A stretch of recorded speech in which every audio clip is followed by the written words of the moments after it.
ഈ ചുവന്ന തുണിയുടെ ഉള്ളിൽ എന്താ അമ്മേ? അവിടെ ഇവിടെയൊക്കെ നോക്കി നടക്കാതെ വേഗം വന്നേ.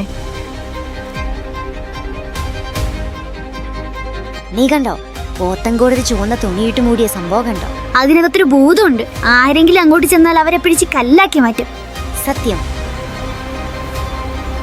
അമ്മേ, അതെ, ആ ചുവന്ന തുണിക്കുള്ളിൽ ഭൂതമാണെന്നാണല്ലോ അഞ്ജു പറഞ്ഞത്.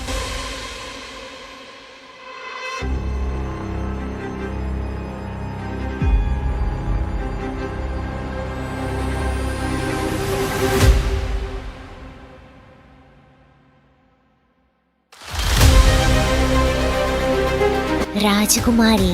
പോത്തൻകോട് ജനങ്ങളുടെ സ്വപ്നങ്ങൾക്ക് നിറം നൽകാൻ പുതിയ രൂപത്തിലും ഭാവത്തിലും അതിലേറെ കളക്ഷനുകളുമായി വരുന്നു രാജകുമാരി ഗോൾഡ് ആൻഡ് ഡയമണ്ട്സ്.